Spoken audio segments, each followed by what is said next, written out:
उच्च माध्यमिक विद्यालय सांसद के यूट्यूब चैनल पर आप सभी का पुनः हार्दिक स्वागत।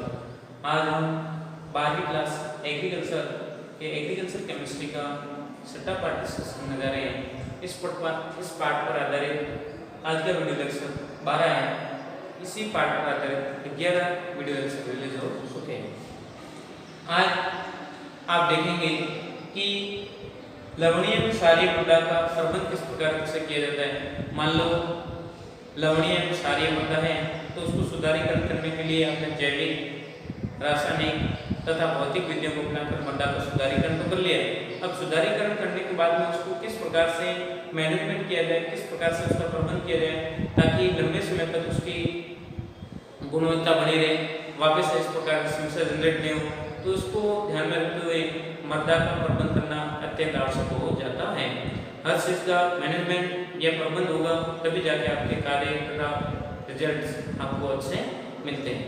अब देखते हैं अपन लवणीय मृदा को सुधारीकरण करने के उपरांत उसका प्रबंध करने के लिए कुछ स्टेप अपनाए जा रहे हैं। उसके अकॉर्डिंग मान लो वो स्टेप अपनाए तो उनसे मृदा का पुनः क्षारीकरण या लवणीयता की समस्या आपके सामने जनरेट नहीं होगी। तो अपन देखते हैं इन मृदा के सुधारीकरण के पश्चात मृदा का उचित प्रबंध करना आवश्यक हो जाता है। ऐसा नहीं करने पर मृदा में पुनः यथा समस्या उत्पन्न होने की संभावना बनी रहती है। जैसे मान लो आपने उसका सही रूप से प्रबंध नहीं किया तो कुछ समय के बाद में पुनः मृदा में वापस लवणता की मात्रा बढ़ सकती है। जैसे आपकी समस्या रहती वैसे समस्या वापस जनरेट होने की संभावना अधिक रहती है। तब मृदा को विशेष रूप से मैनेजमेंट करते हुए आप देखते हैं ऊसर भूमि या ऊसर मृदा के प्रबंध के लिए विशेष यांत्रिक तथा सस्य क्रिया सम्मिलित है। मतलब ऐसी कई क्रिया, सस्य क्रिया तथा यांत्रिक प्रोसेस जिसके माध्यम से मृदा का प्रबंध करते हैं, मैनेजमेंट करते हैं, तो उसमें विशेष प्रकार की लवणता की मात्रा बढ़ने से कंट्रोल कर सकते हैं। उसमें पहले यांत्रिक प्रोसेस दे रखा है, फिर बाद में आप पढ़ोगे सस्य क्रिया जो किस प्रकार से आधारित है, उनको अपने एक एक चीज को देखते हैं। पहले आप देख रहे हो यांत्रिक विधि के अंतर्गत 3 प्रकार के प्रोसेस आप लगाओगे तो उससे भी आपको मृदा में डायरेक्ट इनडायरेक्ट क्या होता है, बेनिफिट होता है और मृदा में लवणता कम होने की संभावना बढ़ती है।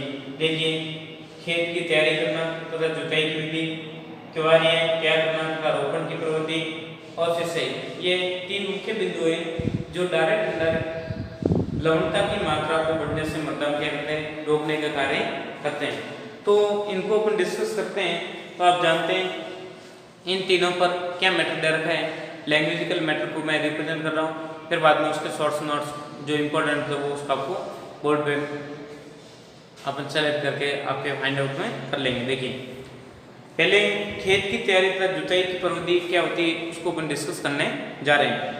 जहाँ तक हो सके खेत को कैसा होना चाहिए, खेत समतल होना चाहिए ताकि खेत के सभी स्थानों पर पानी मिले और उसमें उपस्थित लवण निक्षालन की क्रिया द्वारा धीरे धीरे मृदा की निचली सतह पर चले जाते हैं। और खेत मान लो समतल नहीं है तो कहीं पे तो क्या है, ऊपर धोरा टाइप है और कहीं पे ढलान है, तो वहाँ पे सभी समान स्थान पे समान रूप से पानी नहीं मिल पाने की वजह से खेत में लवणता की मात्रा बढ़ने की संभावना रहती है। तो आप जानते हो जहाँ तक हो सके खेत को समतल होना चाहिए। समतल खेत में सिंचाई का पानी समुचित रूप से सभी भागों में बराबर मात्रा मिलता है।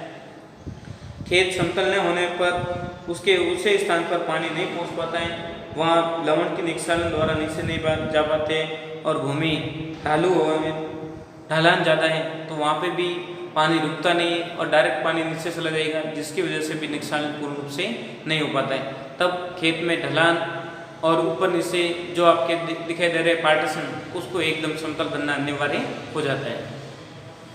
सारी मृदाओं को भौतिक दिशा प्राय पूरी होती है, इसलिए गीली अवस्था में जुताई करने पर कीचड़ तथा सूखी अवस्था में ढलाई बनने की संभावना अधिक रहती है। क्षारीय मृदा युक्त भूमि है तो उसमें आप मान लो जुताई करोगे तो मान लो सूखी मृदा पे आप जुताई करने का काम करोगे तो बन जाएंगे बड़े बड़े पत्थर, ढलाई के ढलाई बन जाते हैं मृदा में।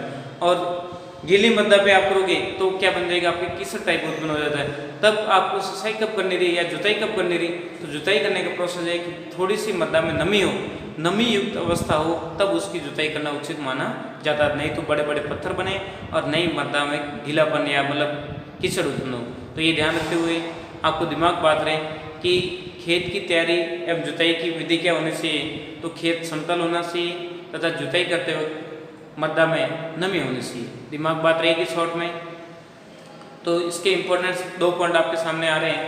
क्या खेत की तैयारी एवं जुताई की क्या विधि होनी चाहिए। खेत समतल तथा जुताई में नमी युक्त मृदा होना उचित माना गया है। दूसरा पॉइंट क्या दे रखा है, क्यारी तैयार करना तथा रोपण प्रविधि। क्यारी का मतलब होता है अलग अलग प्रकार के किवाड़े तैयार करना। किवाड़ी क्या कहलाते हैं, क्यारी अपने भाषा में कहते हैं किवाड़ा, खमाड़ा बात दिया। खेत में मतलब पूरे खेत में क्या करते हैं, किवाड़े बना देते हैं, वही क्या किवारी है यहाँ पे। देखिए, इस मृदा में बीजों का अंकुरण एक जटिल समस्या है, क्योंकि अंकुरण के समय मृदा में अधिक लवणता होने पर बीजों के अंकुरण पर इसका विपरीत प्रभाव देखने को मिलता है। मान लो मृदा में अधिक लवणता होगी, जिसकी वजह से वो क्या हो जाएंगे, अधिक आपके बीजों का अंकुरण नहीं हो पाएगा और मृदा क्या हो जाएगी, उससे बीज नष्ट होने की संभावना अधिक होती है। आगे आप देखते हैं,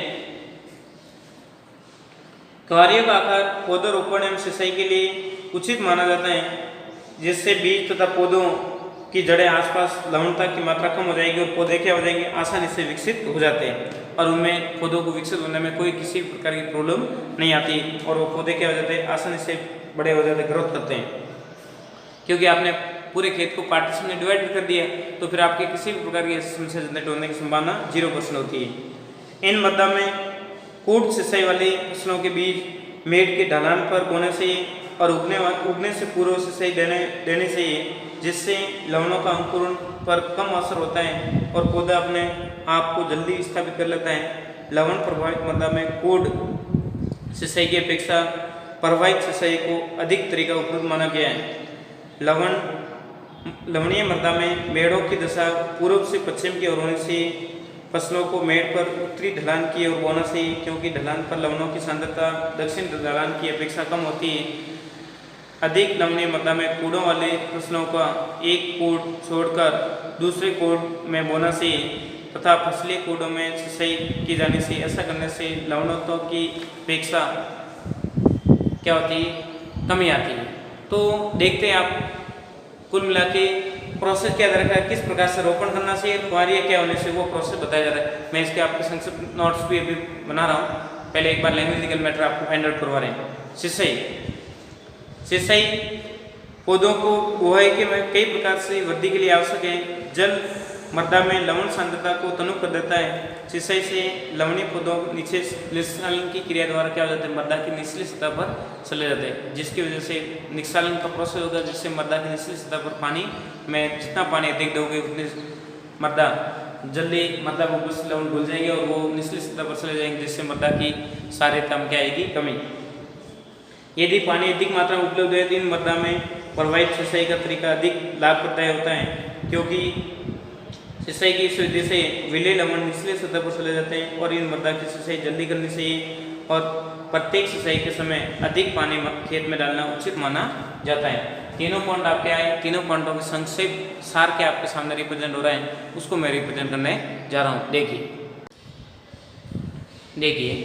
आगे आप देखते हैं कि खेत की तैयारी कैसे होनी चाहिए, खेत की जुताई की विधि क्या होनी चाहिए, क्यारियाँ तैयारी कैसे करते हैं, रोपण का प्रोसेस क्या होगा और सिंचाई किस प्रकार से करते हैं, इसको अपन डिस्कस कर रहे हैं। तो आप जानते हो कि खेत समतल होना अनिवार्य है ताकि सभी क्षेत्र पे समान मात्रा में पानी मिले। शॉर्ट में आपको संक्षिप्त रूप से आपको रिप्रेजेंट मैटर को करना हो तो इस प्रकार से आप कर सकते हो कि खेत समतल होना चाहिए ताकि सभी क्षेत्र में पानी समान मात्रा से मिले और पानी सभी स्थान पर मिलेंगे तो लवण निस्सालन की क्रिया द्वारा जल्दी घुल जाते हैं और जमीन की निचली परत पर चले जाते हैं और जिससे मृदा में लवणता की मात्रा क्या होगी, धीरे धीरे कमी देखने को मिलती है। जुताई के समय मृदा में नमी होना अनिवार्य है ताकि नमी नहीं होने पर मृदा को आप जुताई करोगे तो बड़े बड़े पत्थर का निर्माण हो जाता है और अधिक पानी डाल के मृदा को आप सिंचाई करने का जुताई करने का प्रयास करोगे तो आप क्या बन जाएगा, कीचड़ टाइप उत्पन्न होता है। तो ये समस्या ध्यान में रखते हुए कि जुताई के समय में नहीं तो ज़्यादा सूखी मृदा हो और नहीं ज़्यादा पानी युक्त हो, नमी नॉर्मल आर्द्रता वाली नमी युक्त मृदा हो, तब आपको सिंचाई करना उचित माना जाता है। आगे देखते हैं क्यारी तैयार करना है। रोपण की प्रविधि क्या होने से क्यारी पूरे खेत में बनाने से बीज अंकुरण जल्दी होता है, क्योंकि पानी बहाव रहने से लवण निक्षालन विधि से कम हो जाते हैं, और मान लो लवणता की मध्यम मात्रा अधिक है तो बीज अंकुरण पर इसका विपरीत प्रभाव देखने को मिलता है। दिमाग बात रहेगी। आगे अपन देखते हैं, मेड़ों की दशा पूर्व से पश्चिम की ओर हो तथा कूड़े वाली फसल को मेड़ के ऊपर रोपना अनिवार्य हो जाता है। हमेशा मतलब आपके ढलान वाली फसल कहाँ पे बोनी, ऊपर कहाँ बोनी, तो ये सारा मैटर आपके दिमाग में रखना कि जहाँ पे लवणता अधिक है वहाँ पे कम लवणता एक्सेप्ट करने वाली फसल को बोना उचित माना जाता है। सिंचाई करते वक्त पानी अधिक से अधिक लवणीय मृदा को उपलब्ध कराना अनिवार्य हो जाता है, क्योंकि लवणता की मात्रा धीरे धीरे सिंचाई करने से मृदा निक्षालन के द्वारा वो धीरे धीरे मिट्टी में निचली सतह पर चले जाते हैं। तो ये प्रोसेस आपने देखा, ये तो था आपकी यांत्रिक प्रोसेस। अब सस्य विज्ञान क्या कहता है, मतलब कृषि विज्ञान के अकॉर्डिंग देखें सस्य विज्ञान, तो उसमें उससे संबंधित आपके प्रोसेस क्या होता है उसको अपन डिस्कस कर रहे हैं। पहले लैंग्वेजिकल मेथड दे रखा है, फिर बाद में उसका भी मैं संक्षेप नोट्स बना के आपको रिप्रेजेंट करवाता हूँ। देखिए, इन मृदा में सस्य संबंधित क्रिया निम्न प्रकार से लाभ पहुंचा सकती है और मृदा का प्रबंधन करने में इसका भी विशेष योगदान रहता है। पहला रहा है लवण प्रतिरोधी फसलों का चुनाव। इंपॉर्टेंट है कि लवण प्रतिरोधी फसलों का चयन करें। जब भी आपको खेती में किस प्रकार की खेती है उसकी पीएच के अकॉर्डिंग एक्सेप्ट करने वाले बीजों का चयन करें। ऐसा नहीं कि मतलब आप सारी मृदा और वहाँ पे अम्लीय लवणों को सेलेक्ट करके रख दोगे तो फिर वो पनप पाएंगे नहीं। देखिए, अंकुरण फसलों का चुनाव करते समय बीजों के अंकुरण पर ज़्यादा जोर देना चाहिए। फसल बाद की अवस्था में लवण प्रतिरोधी होने चाहिए, और उदाहरण के लिए चुकंदर बाद की अवस्था में अधिक प्रतिरोधी होती है, प्रारंभ में कम अंकुरण के समय लवण को सहन कर सकती है। चुकंदर की बात करें तो शुरू में उनमें लवणों के प्रति रेजिस्टेंस क्या होती, कम होती, प्रतिरोधक क्षमता कम होती, तब वो चुकंदर सामान्य शुरू में अंकुरण होने में समस्या आती है, परंतु जब वो विकसित हो जाते तो फिर बाद में उसके लवणीय सारी मृदा को इफेक्ट नहीं पड़ता है। तब प्रारंभिक में अंकुरण के समय फसल पर विशेष ध्यान देना अनिवार्य हो जाता है। मोटे धान की जाति मेन धान की जाति की अपेक्षा अधिक लवणीय प्रतिरोधी होती। मोटे धान की जो फसलें होती वो मेन मतलब बारीक अनाज की तुलना में क्या होती, अधिक विकसित होती और वो किसी भी परिवेश में डालो वो उग जाती है। आगे आप देखते हैं धान की पस्ते किस्में अंगती किस्में की अपेक्षा अधिक लवणीय प्रतिरोधी होती है। बाजरा अंकुरण के समय ज्वार से अधिक प्रतिरोधक होता है। ये बताया जा रहा है, इनकी अलग अलग प्रॉपर्टी बताई जा रही है, इसकी क्या होती है वो अपन देखते हैं। लवण सहिष्णुता फसल उगाना उन लवणीय मृदा में जहाँ सुधार का कोई तरीका सफल नहीं हो पाता है वहाँ पर लवण सहिष्णुता फसल उगाई जा सकती है। इनको लवण सहिष्णुता के आधार पर 3 वर्गों में डिवाइडेड कर रखा है। फसलों को कितने कैटेगरी में डिवाइड कर रखा है, 3 कैटेगरी में। देखिए क्या प्रोसेस रहेगा इसका, आप देखते हैं बीजों का उपचार कैसे करते हैं क्या है, तो उसमें देखते हैं सहिष्णुता के आधार पर 3 कैटेगरी, उष्ण लवणीय सहिष्णुता, मध्य लवण सहिष्णुता और न्यून। तो इन कौन कौन से क्षेत्रफल किस प्रकार से उगाते हैं उसको आप विस्तार रूप से अपन 60 द्वारा रिप्रेजेंट करके समझा रहा हूँ। तो देखिए, और उसके बाद में अपन पढ़ेंगे बीज उपचार, लवणीय मृदा पर फसल चक्र अपना कर भी अपन कर सकते हैं। ये सारी क्रिया कौन बता रहा है, सस्य विज्ञान जो कृषि विज्ञान से संबंधित है। और फसलों पर सार सहिष्णुता, खाद्य एवं उर्वरकों का प्रयोग, ये 4 पॉइंट दे रखे जिसके माध्यम से जो आप फसल मान लो बोनी है तो उसको आराम से बो सकते हैं और उसको प्रति आप रेजिस्टेंस पैदा करके मृदा का प्रबंध भी कर सकते हो और फसल में भी इस प्रकार विशेष गुणवत्ता को जनरेट कर सकते हो। तो देखिए आगे अपन देख रहे हैं सस्य विज्ञान की क्रिया, एक एक चीज को समझ रहे हैं। देखिए आप देखते हैं कि सस्य विज्ञान बताती है कि मान लो मृदा का आपने सुधारीकरण कर दिया है और फिर बाद में वापस मृदा में इस प्रकार की समस्या जनरेट नहीं हो तो उसके लिए इस प्रकार से आप प्रबंध या मैनेजमेंट अपनाओगे जिससे मृदा में समस्या जनरेट नहीं हो सकती। पहला बताया जा रहा है लवणीय प्रतिरोधी फसलों का चयन करें। इंपॉर्टेंट बात बताई जा रही है कि जो लवणीय मृदा है तो वहाँ पे आप अम्लीय प्रतिरोधकता वाले फसलों का चयन करना उचित नहीं होगा। लवण को एक्सेप्ट करने वाली मृदा को जो फसल होती है उनको चयन करके वहाँ पे लगाना उचित माना जाता है। हमेशा अंकुरण पे इसका विशेष इफेक्ट होता है।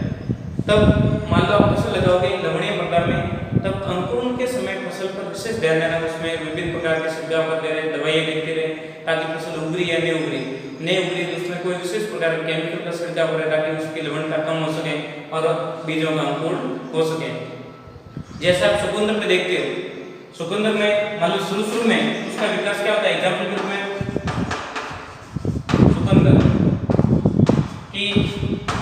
चुकंदर होता है, शुरू में उसका लवणीय मृदा में विकास क्या होता है, बहुत कम, उसमें लवण के प्रति उसकी प्रतिरोधक क्षमता होती भी नहीं, परंतु जैसे थोड़ा अंकुरण होकर बाहर आ जाएगा, बाहर आने के बाद में उसमें किसी भी प्रकार का कोई इफेक्ट नहीं होता है, तो उसमें शुरू में क्या होता है, प्रतिरोधकता कम पाई जाती है, परंतु विकसित होने पर अंकुरण होने के बाद में इसमें प्रतिरोधक क्षमता डेवलपमेंट हो जाती है और फिर बाद में उसमें कोई इफेक्ट नहीं, तो अंकुरण के समय इस पर विशेष ध्यान देना अनिवार्य हो जाता है।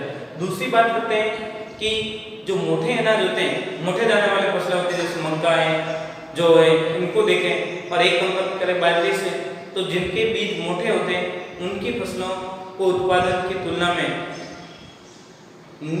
मेन या छोटे बीजों वाले फसलों को उगाना लवणीय मृदा में क्या होता है, उचित नहीं माना जाता है, क्योंकि मोटे बीज वाली फसलें आसानी से लवणीय मृदा उग जाती है, क्योंकि उसमें ऐसी प्रतिरोधक क्षमता पाई जाती है, इसकी वजह से वो किसी भी प्रकार बिना आसानी से क्या जनरेट हो जाती है, परंतु छोटे बीज वाली फसलों को वहाँ उगाना उचित नहीं माना जाता है।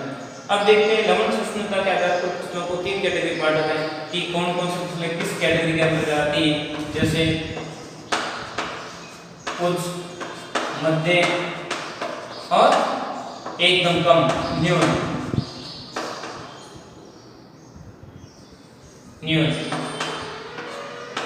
या कम, जिसमें ऐसे कई प्रकार के अलग अलग लवण होते हैं जो एक तो उच्च लवणता को एक्सेप्ट करने की उनमें क्षमता पाई जाती है, जैसे चुकंदर है, कई प्रकार के बीज है, तो इनके आधार पर फसलों को 3 कैटेगरी में डिवाइड कर लेते हैं और फिर बाद में देखते हैं उष्णता के अंतर्गत कौन से आते हैं, मध्य के अंतर्गत कौन से आते हैं और लवणता के अंतर्गत कम के अंतर्गत कौन से आते हैं, तो उसको अपन एक एक चीज को स्टडी करते हैं तो आपको पता लगता है कि फसल को इसके आधार पे उनको वहाँ फसल बोना उचित माना जाता है। जैसे देखते हैं कि आपके उस लवणता को एक्सेप्ट करने वाली फसलें कौन कौन सी उगाने में सक्षम हो सकती है, तो इसके अंतर्गत आप क्या आते हैं, क्षेत्रीय फल फसलें और खाने की सब्जियां या फिर सारे के रूप में फसलें, अलग अलग कैटेगरी की फसलों को देखें तो इसमें मुख्य उदाहरण आप क्या रहे, जो चुकंदर, तंबाकू, सलगम, सरसों, कपास, पालक, मूली और उसके बाद में खजूर, ये सारे होते हैं पौधे, वो कहाँ पे उगते, उगने की संभावना इनको उस सहिष्णुता वाले फसलों को अपन मृदा में लवणता अधिक है तो भी वहाँ पे अपन इसको उगा सकते हैं इन फसलों को, परंतु दूसरे देखते हैं मध्य में मतलब नॉर्मल है, वहाँ पे आपके गेहूँ है, जौ है, राई, धान, ज्वार, मक्का, बाजरा, उड़द, टमाटर, पत्ता गोभी, फूल गोभी, सलाद, आलू, गाजर, प्याज, मटर, खीरा, लौकी, करेला, जिसका सवला, मक्का, ये सारे आप देखते हो, अनार, अंजीर, अंगूर, अमरूद, आम, केला, ये मध्य लवण सहिष्णुता पाई जाती है। इनमें मतलब नॉर्मल मृदा में लवणता की मात्रा है तो वहाँ पे इनको आप उगा सकते आराम से, ये पौधे क्या हो जाते हैं, डेवलपमेंट हो सकते हैं, परंतु हाई पे ये नहीं हो पाते। उसके बाद में न्यून एकदम कम, वहाँ पे आपके होंगे कि मूंग, उड़द, उसके बाद चना, मटर, मूली भी 2 कैटेगरी, एक तो अपने नॉर्मल आती है वो और एक अंग्रेजी, तो आप कहते हैं विदेशी कैटेगरी की, विदेशी नस्ल की मूली वो मध्य न्यून कैटेगरी की लवणता वाले मृदा में उग सकती है। उसके बाद ज्वार, नाशपाती, नारंगी, बेर, बादाम, नींबू, स्ट्रॉबेरी, ये सारे होते हैं, उनको अपन कहाँ उगा सकते हैं, कम लवण युक्त मृदा में उगा सकते हैं। बाकी मृदा में लवणता की मात्रा बढ़ी तो वहाँ पे नहीं उग पाएंगे। अब बीजों का उपचार किस प्रकार से करते हैं, बीजों को बोने से पूर्व लवण विलयन में डुबोने से फसलों की लवण प्रतिरोधकता बढ़ जाती है तथा अंकुरण में वृद्धि होती है। ये बताया जा रहा है कि मान लो फसलों को या बीजों को आप बो रहे हो, बोने से पहले लवणीय जल ये विलयन में उनको डुबो दे, ताकि डुबोने से मृदा में एक तो उनके प्रति मृदा के अनुकूल वो हो जाते हैं और एक उनमें अंकुरण की क्षमता क्या हो जाती है, बढ़ जाती है। तो इस प्रकार से बीजों का उपचार करके बीजों को बोना उचित माना जाता है। अब देखते हैं लवणीय फसल पर फसल चक्र का क्या प्रभाव पड़ता है। मिट्टी में मान लो लवणता की मात्रा है तो वहाँ पे फसल चक्र अलग अलग समय में अलग अलग बोने से भी आपके डायरेक्ट इनडायरेक्ट क्या होता है फायदा। कभी आपने सरसों बो दिया, कभी रायडा बो, कभी उसमें गेहूँ बो देते हो, कभी बाजरा, तो ऐसे मतलब अल्टरनेट क्रम में आप फसल बोते रहोगे तो उससे अपने आप डायरेक्ट इनडायरेक्ट मृदा में लवणता की मात्रा क्या हो जाएगी, घट जाएगी और आपकी फसल पर कोई विपरीत प्रभाव देखने को नहीं मिलता है। तो अपन देखते हैं क्या होता है, इसको प्रोसेस अपन समझ रहे हैं कि इन मृदा में सदैव फसलें उगाना चाहिए और पड़त नहीं छोड़नी चाहिए। इम्पोर्टेंट बात है कि जमीन को खाली नहीं छोड़ना, कि हर ऋतु में फसल कुछ ना कुछ ऐसे फसल बोते रहना चाहिए, क्योंकि आपने मान लो मिट्टी को रिक्त छोड़ दिया, पड़त छोड़ दिया तो वापस उसमें लवणता की मात्रा बढ़ जाएगी और आपके सामने क्या हो जाएगी, समस्या जनरेट हो जाती है। इन मृदा को खाली छोड़ने से ये अपनी यथावस्था वापस आ जाती है। इन मृदा के लिए उपयुक्त कुछ फसल चक्र दे रखे हैं, जैसे पहले धान की फसल बो रखी, फिर बाद में जौ बो, फिर बाद में लोबिया, ये अलग अलग प्रकार की फसल आप इस प्रकार से बोओगे, धान, सरसों, उसके बाद में गेहूँ, धान, आलू, इस प्रकार से एक एक फसल को क्रमबद्ध बोओगे तो उससे मृदा में लवणता की मात्रा क्या होती है, डायरेक्ट इनडायरेक्ट घटती है। उसके बाद में आप देखते हैं कपास, रिचका, मक्का, आलू, तो अलग अलग प्रकार के आपके फसल चक्र दे रखे हैं। साथ उसको मैं एक दो को रिप्रेजेंट कर रहा हूँ ताकि आपके दिमाग में आ जाए कि कौन से फसल को कब बोना है और किस प्रकार से बोना है। देखिए फसल चक्र का प्रोसेस देख रहे हो कि जैसे पहले आपने क्या बोल रखा है, मान लो आपने धान की फसल बो रखी है, क्या धान को बो रखा है, तो धान के जस्ट बाद में क्या बोओगे, लोबिया, और फिर बाद में जौ बोओगे और फिर बाद में धान वापस बोओगे। तो इस क्रम में मान लो वर्षा ऋतु में ये बोई, वापस सर्दी ऋतु में ये बोई और गर्मी में वापस एक अल्टरनेट क्रम में आप बोते रहोगे तो उसमें आपके किसी प्रकार का कोई इफेक्ट नहीं होता है।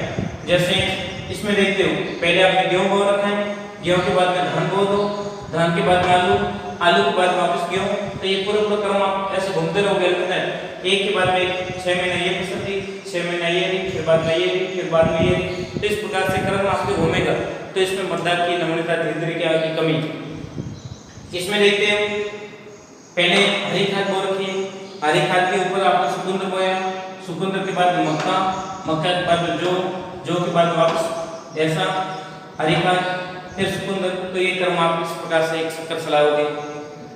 दूसरा आगे वाला है पहले कपास बो रखी, कपास के बाद में रिचका, रिचका के बाद में मक्का, मक्का के बाद में आलू, आलू के बाद वापस कपास, वापस से एक क्रम एक पूरा चक्र हो जाएगा।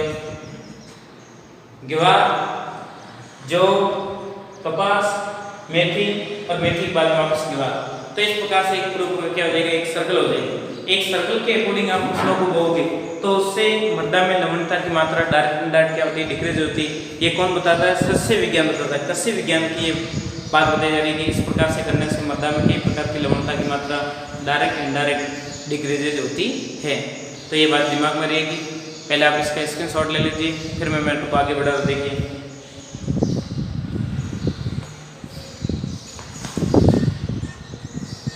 हो गया होगा स्क्रीनशॉट। देखिए कुछ फसलों में सार सहिष्णुता भी होती है, मतलब सार के प्रति रेजिस्टेंस भी पाई जाती है, उनके अनुकूल फसलों को बोना भी उचित माना जाता है। जो किसके अकॉर्डिंग निकालते हैं, ईपीएस के अकॉर्डिंग, ईएसपी के अकॉर्डिंग। ईएसपी की पूरा नाम क्या आप जानते हो, सोडियम विनिमयशील प्रतिशतता या विनिमय सोडियम प्रतिशतता के नाम से भी जाना जाता है। अति संवेदनशील मतलब आपके मृदा है तो वहाँ पे ईपीएस आपके 2 से 10% के आसपास हो सकती है और फसलें वहाँ पे बोने लायक होगी। नींबू, नारंगी संवेदनशील है तो वहाँ पे 10 से 20, सेम की फसल सहिष्णुता पर 40 से 60 के आसपास। तो ये मतलब आपके क्या दे रखा है, नंबरिकल डाटा कैलकुलेट करके दे रखा है कि उतनी ऐसी फसलों को बोने पर वो उसके अनुकूल जनरेट हो सकती है और उसमें अनुकूलता पाई जा सकती है। तो आपने देखा कि फसलों में विभिन्न प्रकार के अनुरूप बीजों का अंकुरण भी करते रहना चाहिए, ताकि मतलब जो अनुकूल फसल आप बोओगे तब जाके उसको विकसित हो पाती है और बाकी नहीं हो पाती। अब अपन देखते हैं खाद एवं उर्वरकों का प्रयोग करने से फसल पर क्या इफेक्ट पड़ता है, उसको डिस्कस कर रहे हैं। उर्वरकों को निर्धारित मात्रा से अधिक देने पर भी फसल पे लवणता का असर कम किया जा सकता है। नाइट्रोजन अधिक मात्रा से फसल अच्छी होती है। अमोनियम सल्फेट का प्रभाव यूरिया किसान खाद से होता है। इन्हें मृदा में पोटास तथा फास्फोरस उर्वरकों को प्रयोग करने से सोडियम क्लोराइड का पौधों में शोषण कम हो जाता है। अकार्बनिक उर्वरकों के साथ कार्बनिक खाद्यों का प्रयोग भी करना चाहिए और अकार्बनिक पदार्थों को एक स्थान न देकर कई बार उचित समय पर देना चाहिए। विभिन्न परीक्षणों पर पता चला है कि क्षारीय मृदा में निर्धारित जिप्सम की मात्रा 10 से 20 किलोग्राम जिप्सम प्रति हेक्टर भूमि पर डालना उचित माना जाता है। जिंक सल्फेट मृदा में मिलाया जाए, इसका केवल 10 से 12% भाग पौधे ग्रहण करते हैं और शेष 80% भाग स्थिर रह जाता है जो पौधे प्राप्त नहीं करते। अतः हमें लगातार फसलों में जिंक सल्फेट डालना चाहिए और ये मृदा में परीक्षण से पता चलता है कि इसकी गुणवत्ता के बढ़ाने का भी विशेष योगदान रहता है। आप देखा है कुल मिला के कि मतलब आपके सारी मृदा है तो उसमें अम्लीय मूलकों को मिलाए, अम्लीय लवणों को मिलाना उचित माना जाता है, जिससे मृदा में धीरे धीरे लवणता की मात्रा कम होती है। जैसे आपने नाइट्रोजन पौधों को सभी का आवश्यकता होती है, नाइट्रोजन उर्वरक मृदा में देना चाहिए और जिससे धीरे धीरे मृदा में लवणता की मात्रा क्या होगी, कम देखने को मिलती है। इस प्रकार से आपने देखा कि मृदा का सुधारीकरण करने के उपरांत भी उनका प्रबंध करना अनिवार्य हो जाता है, तो उसको विधिवत रूप से अपनाना चाहिए। और मान लो किसी भी प्रकार की समस्या जो सामने दिख रही है तो उसको निस्तारण करके ही मृदा का उपचार करके ही फिर बाद में फसल लगाना उचित माना जाता है। इस प्रकार से मृदा का प्रबंध आपने देखा। अगला वीडियो लेक्चर होगा, उसमें आप देखोगे अम्लीय तथा लवणीय युक्त जल का किस प्रकार से मैनेजमेंट किया जाए ताकि जल का सुधारीकरण अपन कैसे कर सकते हैं, उसके अकॉर्डिंग अपन देखेंगे। तो ये था आपका आज का वीडियो लेक्चर। इसमें आपने देखा मृदा के प्रबंध का प्रोसेस क्या होते हैं, एक तो होते हैं यांत्रिक प्रोसेस और एक होते हैं सस्य विज्ञान के। तो इसके अनुसार आपने देखा कि फसलों पर किस प्रकार से इफेक्ट होता है और किस प्रकार से फसलें जनरेट होती है। तो जो आपको मैटर ऑब्जर्व करवाए जा रहे हैं उसका आप व्यवस्थित बैठ के नोट्स बनाइए। इसकी भी आपको PDF भेजी जाएगी और PDF को देखकर व्यवस्थित आप लिखते रहे और जो जहाँ पे आपको समझ में नहीं आए तो डायरेक्ट इनडायरेक्ट उसके आप फोन करके भी बात कर सकते हो। इससे पहले इम्पोर्टेंट बात ये है कि यदि आपने गायत्री विद्या मंदिर यूट्यूब चैनल को सब्सक्राइब नहीं किया है तो सब्सक्राइब करें, लाइक करें, शेयर करें और ताकि अपलोड होने वाले नए वीडियो तथा नोटिफिकेशन आपको डायरेक्ट इनडायरेक्ट मिलता रहे। थैंक यू, धन्यवाद।